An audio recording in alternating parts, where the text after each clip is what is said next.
আসসালামু আলাইকুম, welcome to Imran green house. I hope সবাই ভালো আছেন। আমি মিসেস এমরান আবার আপনাদের মাঝে চলে এসেছি ফুড ডেকোরেশন আইডিয়া পার্ট 5 নিয়ে। এই যে দেখতে পাচ্ছেন ভিউয়ার্স, একেবারে ইজি এবং সিম্পল। শুরুতেই একটা লাইক এবং শেয়ার দিয়ে দেখতে থাকুন। আজকে ফ্রুট ডেকোরেশনের জন্য 2 ধরনের অ্যাপল নিয়েছি। গ্রিন অ্যাপল আর রেড অ্যাপলগুলোকে ঠিক এভাবে স্লাইস করে কেটে নিয়েছি। প্রতিদিন 2-1 স্লাইস হলেও ফ্রেশ ফ্রুটস খান এবং পরিবারের সবাইকে খেতে দিন। এই তো এখানে কিছু রেড গ্রেপসও নিয়ে নিলাম। আর দেরি না করে চলুন এবার ডেকোরেশন করে ফেলি। আমাদের চ্যানেলের সঙ্গে থেকে এনজয় করুন please.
Thank you so much ভিডিওটি দেখার জন্য।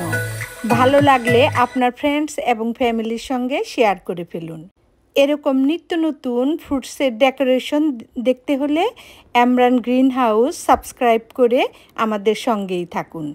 আবারও দেখা হবে, কথা হবে নেক্সট ভিডিওতে। ততক্ষণ সবাই ভালো থাকবেন, আনন্দে থাকবেন, যত্নে থাকবেন। বাই।